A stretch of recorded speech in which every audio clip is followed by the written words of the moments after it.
gobierno, en la sala valentinaria, al ex presidente del honorable directorio del Partido Nacional, el gran reformador y transformador de nuestro país, un hombre que actuó con una grandeza tremenda en aquellos tiempos y que llevó adelante la reforma constitucional del año 1997.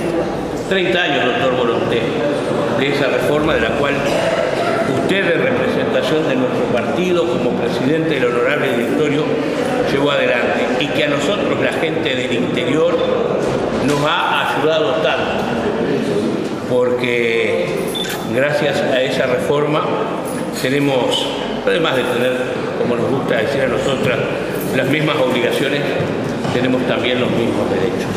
Así que gracias por estar.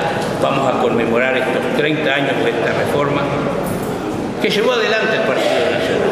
Y usted era el directorio de aquel, el presidente de aquel honorable directorio, que permítame también decirle, dio muestras de grandeza, características propias de nuestro partido, en aquella coalición de gobierno que permitió hacer tantas cosas al entonces presidente, doctor Sanguinetti. Bienvenido a casa. Muchas gracias. Doctor Volonté. Quiero recordar, ¿no?, que hace 30 años esta reforma y es porque... Ustedes saben que los periodistas le piden siempre al que le preguntan que sea lo más sintético posible. Además, si no lo somos, después nos editan. Por lo tanto, voy a tratar de ser bien concreto. En el año 1995, en marzo, asume el doctor Sanguinetti la presidencia, había ganado el Partido Colorado por pocos votos, pero ustedes saben que en democracia los pocos votos son lo mismo que las pelotas en el palo, no son gol, así que el que tuvo menos pierde, y a mí me tocó tener un poco menos que Sanguinetti, un poco más que el doctor Vázquez, pero lo cierto es que el resultado electoral de 1994 fue que el Partido Colorado, el Frente Amplio y mi Partido Nacional llegamos con votaciones muy parecidas, nos separaba un 1%, menos de un 1% nos gana el doctor Sanguinetti y por un 1% le ganamos al doctor Vázquez. El resultado electoral condicionó lo que después tuvo que ser un gobierno de coalición. Y ese gobierno se empieza a ordenar a partir de marzo de 1995. El doctor Sanguinetti plantea rápidamente de que había que hacer una gran reforma constitucional. Los más memoriosos deben tener presente que entre el año 90 y 94, presidencia del doctor Lacalle, habían habido 7 proyectos de reforma constitucional. 7. Y 4 habían tenido una importancia significativa y llegó a haber consenso en torno a uno, y se hizo un plebiscito hoy olvidado a mediados del año 1994 para reformar la Constitución. Quiere decir que el país venía, lo que pasa es que el pasado lleva al olvido, venía de una efervescencia reformista. Yo me alargo en la respuesta, pero no tengo más remedio, tengo que dar respuesta a lo que me preguntaron, después ustedes editen. Entonces, entre el 90 y el 94 había un clima de queremos reforma. Y en el 95 nos sentamos todos los partidos y dijimos, hagamos la reforma que se está reclamando. Por el Frente Amplio, yo recuerdo, pues además me tocaba sentarme al lado de él, estaba al lado del doctor Vázquez, el Frente Amplio tenía doble representación, estaba el doctor Vázquez y el general Sereñi. El Partido Colorado estaba representado por el presidente de la República, el Partido Nacional me tocaba a mí, y estaban después otros partidos también en la representación. Y se discutió de marzo hasta diciembre de 1995 la reforma. Y el tema es qué ponemos dentro de la reforma. Y bueno, la mayoría de los que estaban ahí, sobre todo el Frente Amplio, quería una gran reforma electoral. ¿Qué quería el Frente Amplio? Terminar con el doble voto simultáneo, que era la llave del éxito de los blancos y los colorados. El Frente quería terminar con la ley de Lema, que era la llave del éxito electoral de los blancos y los colorados. El Frente Amplio quería terminar con la cantidad de candidatos y quería candidato único, porque sobre todo en mi partido, que tanto a veces discutíamos y a veces nos peleábamos. Yo nunca me avergüenzo de las peleas políticas, menos dentro del Partido Blanco, o de lo que se llaman peleas políticas, es la diversidad y la libertad de un partido que lo único que ha hecho es vivir y pelear por las libertades. Quienes queremos libertades nos sentimos libres y los que estamos libres discutimos. Así que tampoco le tengo miedo a eso, pero al ver que en el futuro no iba a haber más doble voto sanitario, no iba a haber más ley de lema, iba a haber que elegir un candidato único para el Partido Nacional, a la muerte política. Y bueno, ¿qué me decían dentro del partido a mí que era el presidente del directorio? No acompañamos. Y en eso venía algo que es un mandato atávico. Wilson Ferreira era el que le había dado molde, que era la descentralización del país. Y eso, claro, yo no puedo ser corto, muchachos, editen como les parezca. Porque si no, no cuento, no doy una respuesta. Entonces, Wilson ya hay que rastrear en los planes de la CIDE, en la década del 60, que fueron planes que se desarrollaron al impulso de la política de CEPAL, que era para toda América Latina. Y allí nacen los gérmenes de que había que distribuir la riqueza en los interiores de los países, para toda América Latina. Y ahí Wilson impone. Después allí se incorporan las famosas 7 leyes de Wilson Ferreira, porque fue autor de puño y letra, donde se restablecieron las reformas de las estructuras agrarias profundas. Ahí estuvo la forestación, ahí estuvo la primera reforma agraria y demás. Después, la historia la conocemos, vino la dictadura y muchos temas pasaron al olvido.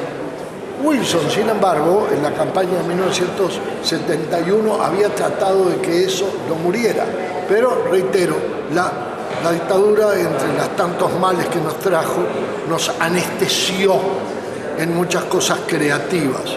La mediocridad de ellos, pobres, lo digo con sentimiento, la mediocridad llevaba a que todo aquello que podía tener luces o era trascendente como descentralizar el país, no les daba, todo eso se adormeció. Pero como el que sale victorioso en la elección es el Partido Colorado, el Partido Colorado tampoco sentía la descentralización, porque el Partido Colorado tenía sus colonias de votos en las metrópolis, sobre todo en Montevideo. Entonces hubo que esperar, en este caso le tocó al Partido Nacional, de que el Partido Nacional pudiera decir: me tocó a mí la responsabilidad de hacerlo en les doy todo, les entrego el doble voto, les entrego la ley de lema, les entrego el candidato único. Me va a hacer muy mal, pero eso sí, la descentralización la pongo yo. Se sacó un papel que habían 8 artículos, el 214, el 230, el 287, el 50, el 71, y me podré olvidar de alguno, donde en la Constitución, para que después no hubiera una trampa legal, se dijo: al interior hay que darle lo que recauda el interior. Nada de la capital le regala al interior, nada de Montevideo le regala. Y entonces se estableció en un artículo constitucional una alícuota, que es un porcentaje de todo lo que se recaudaba fuera de Montevideo. Fuera de Montevideo, lo que se recaudaba en los 18 departamentos. Y eso creaba un fondo de descentralización. Por otro lado, lo que era un instrumento que no estaba consolidado, que era el Congreso de Intendentes, queda como estructura constitucional. A su vez, se crea dentro de la Oficina de Planeamiento y Presupuesto. La Oficina de Planeamiento y Presupuesto, que prácticamente no hace nada, no existe, salvo si uno va en las carreteras, ve carteles que dicen OPP. Hay gente que tiene que decir: mire, la Oficina de Planeamiento y Presupuesto. No sé, es una cosa extraña, surrealista. ¿Y para qué se creó? Ahí está, bueno, se creó en 1967, la otra reforma. porque en los planes de la CIDE estaba que aparte de administrar los bienes que estaban a cargo del Ministerio de Economía, había que planificar el país. Pero los gobiernos sucesivos, el gobierno de Pacheco y después el gobierno de la dictadura, nunca cumplió con la misión de planificar. Este país tuvo 40 años sin plan. Un barco a la deriva, pero siempre hay tiempo de recuperar. Entonces, se negocia la reforma constitucional y lo que se impone. El Partido Nacional impone la reforma con la descentralización y sin tocarla, los 8 artículos, y aceptó todo. A partir de ahí, ¿qué pasó? La oficina de planeamiento está obligada cada 5 años, adentro de la oficina, en una suborganización, para que la gente lo pueda entender, de planeamiento, se crea una oficina sectorial, digamos así, que integran los intendentes mayoritariamente, más los ministros del ramo, que tienen que mandar un mensaje para que en el presupuesto general de gasto del quinquenio se prevean todos los recursos a dar a las intendencias por esos 5 años, para evitar que los intendentes, sombrero en mano, fueran a golpear a la oficina de planeamiento o de economía a pedir recursos que generalmente después no le daban o se los retaseaban. Los recursos que emergen del interior. Absolutamente todos. Todos. Lo que pasa es que alguien tiene que distribuirlos, pero los que organizan a su vez la distribución son los propios intendentes que interactúan con los distintos ramos, porque rubros, por lo tanto, con ministros de distintas áreas. Ahora, lamentablemente, a veces los uruguayos politizamos lo que no debemos politizar.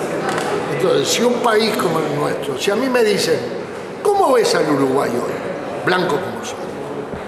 Que hace 10 años no gobierna el frente. Bien, está mejor. Está mejor. Sí, señor. La economía está bien. Distribuyen la riqueza, sin duda. Bajó la inflación, seguro. Pero hay 2 cosas. El Frente Amplio nada podría haber hecho si no hubiera encontrado hecha la reforma de la seguridad social, que fue el gran agujero por el cual el bote se hundía, que la hizo de la A a la Z al Partido Nacional y se le impuso al gobierno del Partido Colorado en 1996, se aprobó en mayo, se trabajó todo. Y la otra, sin reforma de la Constitución que integrara la descentralización. Porque ¿dónde está mejor el país? Sí, acá no hay que negarle al frente los méritos. Han hecho cosas buenas. Sobre todo para mí la distribución de la riqueza, fundamental. Pero porque tienen preparado el camino, porque si no hubiera habido descentralización, ¿dónde se nota el crecimiento? ¿En Montevideo? Montevideo se apaga como una vela. Yo venía hoy acá, recorro el interior, lo que son las capitales, las ciudades del interior, los pueblitos que antes parecían que agonizaban, vuelven a vivir. Corre la muchachada con sus motos, que trabajan y que salen, hay otra vida, ahí está el crecimiento. ¿Por qué? Porque hubo recursos, pero además obligaron a los intendentes a que tienen que laburar aunque no quieran, y tienen que ser eficientes, porque no pueden decir más, no tengo plata. Una última antes de ir a la charla, doctor. Usted recién decía que por 40 años el país no tuvo un plan. No. ¿Hoy lo tiene? Tampoco. Pero el Frente ha tenido la habilidad de tomar lo bueno que dejamos los blancos, es de lo que yo hablo. Los colorados hicieron algo, hicieron lo suyo. Entonces sobre eso planearon. La economía de este país es la misma que fundó en 1959 Eduardo Assini. Es la misma, exactamente los parámetros de la economía del país son los parámetros de Assini, a la fecha. Y así puedo enumerar Quiere decir que el Frente lo que ha sido es un muy buen continuador de los planes que vinieron de antes, con una reforma de la seguridad asegurada, de la seguridad social asegurada. Más, han destruido lo poco bueno que se hizo en educación, porque en educación se debió haber hecho mucho más. Yo creo que con las deudas mayores que tenemos blancos y colorados es que en educación no hicimos lo que debíamos haber hecho, pero aún así, y en tiempos de Rama, se crearon los centros educativos, por ejemplo, formadores de docentes en el interior. Se crearon los colegios y los liceos de tiempo completo. Se llevó la edad a 3 y 4 años para empezar a ingresar. En fin, muchachos, les he dado una lata espantosa. Esta chiquita que no me ha sacado la cámara me ha mirado y yo estaba pensando que vos estabas naciendo cuando esta reforma constitucional se estaba discutiendo. Bueno, gracias. El país que te queda no está mal, pero tenemos que mejorar. Gracias.